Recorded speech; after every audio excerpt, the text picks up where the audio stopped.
Good morning from Washington. I'm still reporting on the economy. Whoa, big news on the state-owned banking front. Both the upper and the lower house of the California State Assembly, in a surprise move, swiftly passed a bill to establish a blue ribbon commission to study the idea of California owning its own bank along the model of the Bank of North Dakota. Called California Assembly Bill 750, proponents of the measure had feared it was dead for this year. However, in a stunning reversal, within 2 days, it passed both houses and was sent to Governor Jerry Brown for his signature.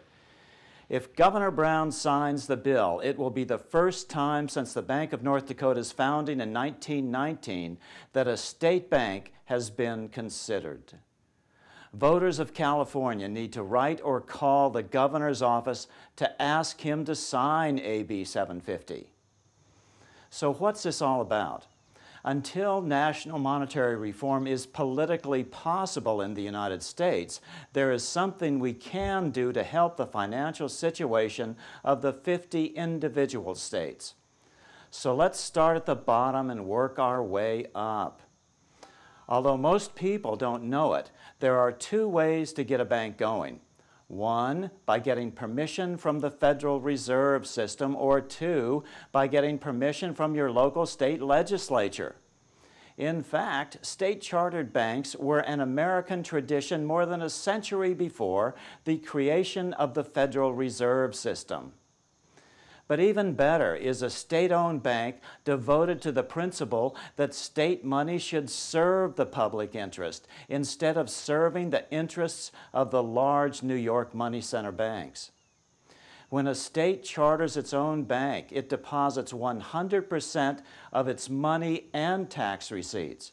Then, when you add in the value of the state's physical assets, all the roads, bridges, and buildings built up over hundreds of years, that makes a state-owned bank more financially solid than any commercial bank in the world. But the state bank is a real bank and can immediately start making loans to any state agency, any commercial in-state bank, or even individuals if the state charter allows it. When loaning to itself, the state would pay 0 interest. When loaning to others for projects generally thought to be in the public interest, it would only charge very low interest rates. Another benefit is that a state no longer has to pay any interest for infrastructure projects. Imagine the costs involved when a state borrows millions or billions of dollars, in the case of California, for major infrastructure projects. Think of your house mortgage. We all know that large loans paid over 30 years' time doubles or triples the original amount borrowed. All that interest goes away when a state borrows from its own state bank. For example, the former chairman of the Budget Committee of the Missouri House of Representatives, Alan Isett, told me during a recent visit to the Missouri State Capitol that according to their calculations, a newly formed State Bank of Missouri could cut the state's budget deficit in half. In California's case, that would mean an additional $5 billion that would not have to be collected in taxes. So this is just an interesting theory, right? No, this is no theory. There is one state in the nation that has a state-chartered, state-owned bank, North Dakota, founded in 1919. So how's that been working out? North Dakota is the only state to keep a budget surplus since the banking crisis began in 2008. North Dakota has the lowest unemployment rate, the lowest credit card default rate, and one of the lowest tax rates in the nation, and it hasn't had a bank failure in over a decade. So the local banks must hate the Bank of North Dakota, right? Not. The local banking establishment loves the BND. They know BND helps keep everyone's taxes low. BND helps keep the foreclosure rate the lowest in the nation. And BND does not compete with local banks. but partners with them by acting as a sort of mini-Fed by providing short-term money when needed at low interest rates.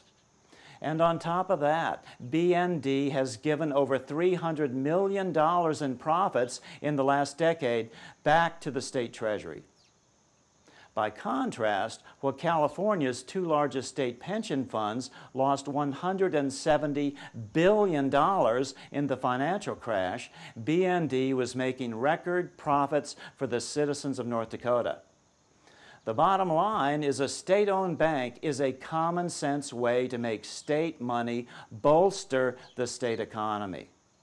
Money must be a public utility, and banks must provide a competitive, profit-making environment for borrowing and lending.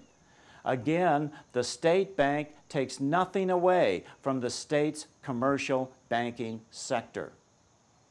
The state-owned bank puts the state's money in the hands of we the people instead of the hands of the big New York banks. It's a great example of decentralization of power. It claws back the money power from the big banks.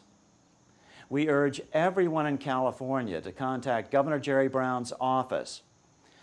Jerry, I know your staff ordered 3 copies of The Secret of Oz during your campaign. Please sign this bill. It will go down as the best thing you will ever do for humanity. Hey, here's a shout out to my new friends, Ted at LL Bean, Alberto of Puerto Rico, Kevin from Kenya, and a big thanks to Simon of Australia, and a special round of applause to my old friend Ellen Brown, who has worked tirelessly to push through AB 750. I'm still reporting from Washington. Good morning.